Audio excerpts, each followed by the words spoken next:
What's up, guys? I got an action-packed video for you guys. This took me like 15 minutes to set up this darn board. So you need to watch this video.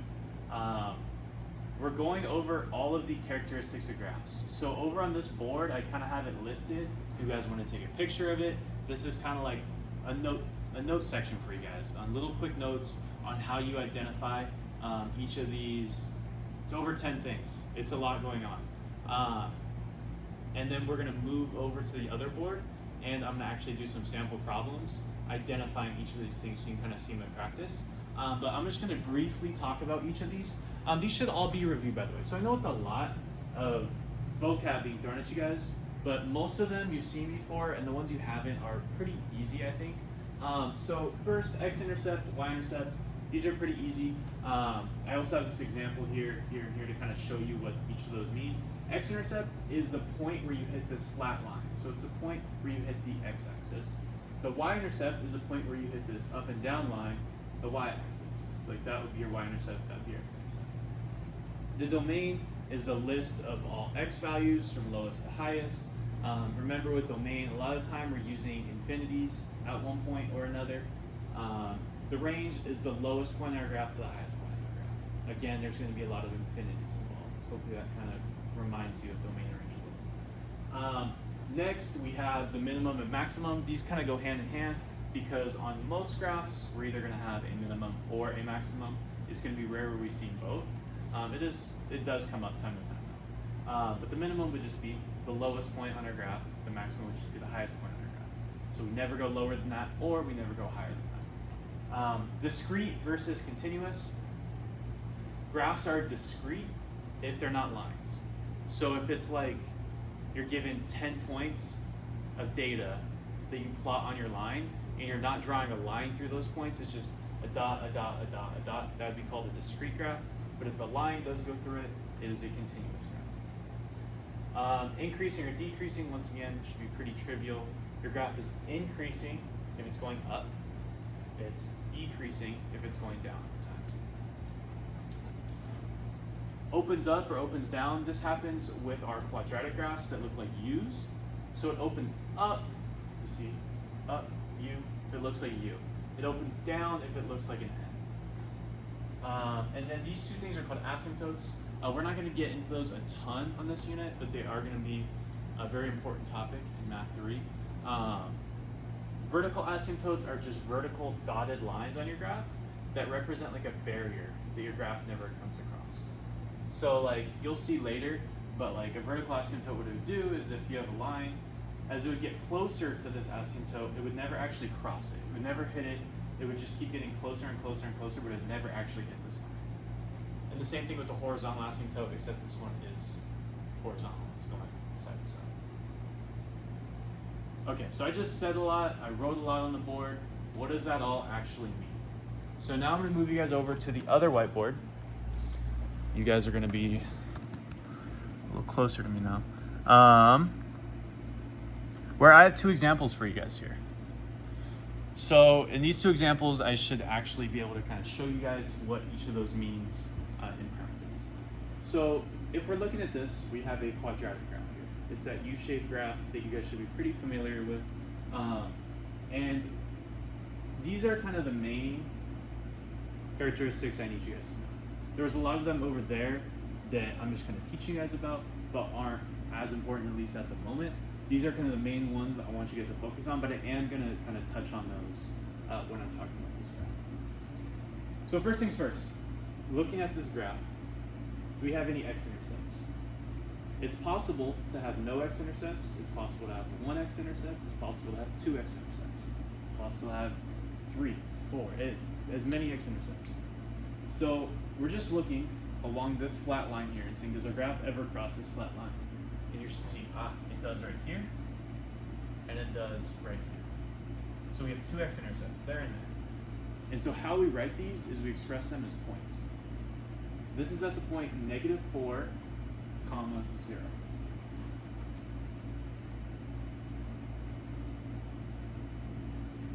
This x-intercept is at 1, 0. So we have two x-intercepts. Next, a y-intercept. For the y-intercept, it is not possible to have more than one y-intercept. You can have either 0 y-intercepts or 1 y-intercept. And we're just looking at this flat line, or this up and down line, seeing does our graph ever cross it? Yes, it does, right here, -3. So our y-intercept, we express as a point as well, is at 0, -3. Next, our domain is talking about the furthest we go to the left and the furthest we go to the right. So to figure out domain and range, it's really important to identify any arrows we have on our graph and figure out what direction those arrows are going. So looking at this arrow is obviously going up, right? It's going up, right? But it's also kind of going to the left a little. So it's going up and to the left. So that means that this line kept on going forever, it would keep on going up forever, and it'd keep on going to the left forever. So there would never be a furthest point to the left that would go. It's just going to keep on going to the left forever. And if that happens, in our domain, we express it as -infinity. So that's the furthest we could go to the left. There is no furthest, so we write -infinity. Next, in our domain, to figure out what goes here, is we figure out what's the furthest we go to the right. And now we need to look at the other arrow and see what direction it's going. It's going up, and it's also slightly going to the right. So that means if this graph continued, this arrow would go up forever, and it would keep going to the right forever. So there is no furthest point to the right that we can specifically say, okay, it stops at this point. It's going to keep on going forever. So we express that as infinity. For our range, we're looking at the lowest point in our graph to the highest point in our graph. First, our lowest point. We have two arrows, but they're both pointed up. None of them are pointing down. So that means we do have a specific lowest point that we go on our graph. So that means the first point on our range is going to be an actual number. It's not going to be an infinity. And so now we just look at our graph. Where's the lowest we go? Oh, it's right there, this point. And to figure out where our range starts at, we're just looking at the y value of our lowest point. And the y value for our lowest point is at -4. So our range starts at -4. And for the domain and range, it's important you remember this. If the point you're using for your domain and range is a point on your graph, like this point, you put it in a bracket, not a parenthesis. So it's a bracket. If it's an infinity, you put it in parentheses. If it's a number, you put it in a bracket. It's a discrete number on that graph. Next, on our range, is the highest point. So it's the highest we go. Well, these arrows are just pointed up. So that means if we keep on going, this graph is going to keep getting higher. And there's no specific point that we can say that's the highest.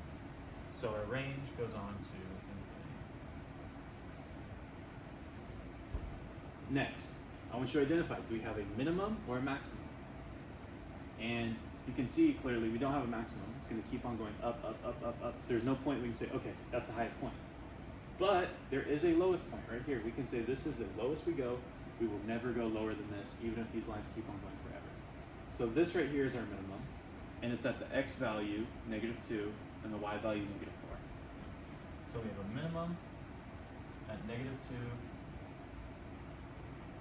comma, -4. And next, there is no asymptote. So asymptote. Looking at the other characteristics we had over there, see if there's any important ones here. We can't say if this graph is increasing or decreasing because it's doing both. From here to here, it's decreasing, then from here to here, it's increasing. So we can't specifically say, okay, it's increasing the entire time or it's decreasing the entire time. The graph obviously is open upwards since it makes a U shape, and it is continuous since it's a line. We don't just have 3 points scattered along the graph. It's an entire line, it's complete. Okay, I think that's enough for that one. For this one now we have a square root function. And things are going to be a little different, but it's the same ideas. So start off, x-intercept. Is there any point scanning along this line that we hit it? Yes, we do. We hit our x-axis at this point right here.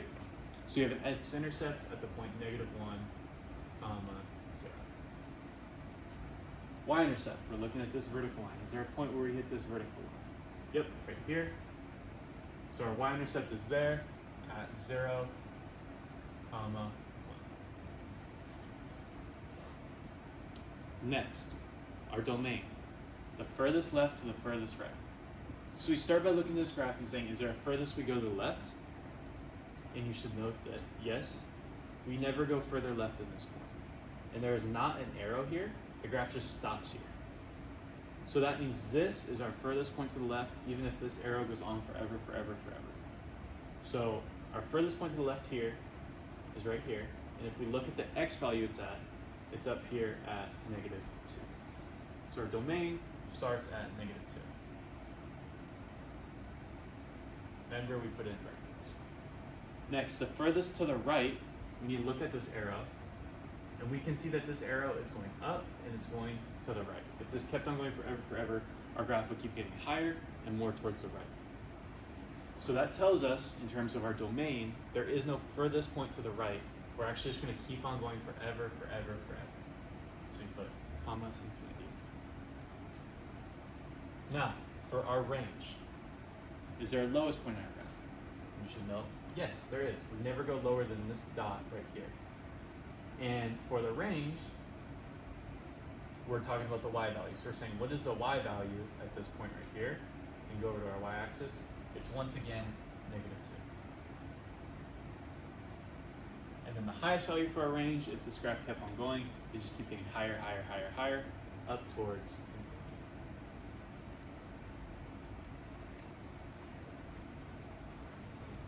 One thing I want to just kind of make clear is I know the domain and range both start at -2 for these. These are two completely different things. The domain is talking about this -2 here, because the domain is talking about the furthest x value to the left, furthest x value to the right. The range is talking about this -2 here, because it's talking about the lowest y value to the highest y value. Next, do we have a minimum or a maximum? We have a minimum. This is our lowest point. We never go lower than it, and that is at -2, comma, -2. Is it increasing or decreasing? Well, if we look at this the entire time, it's going up. There's never a point where it's going down. So we are increasing. And then there is no asymptote on this graph.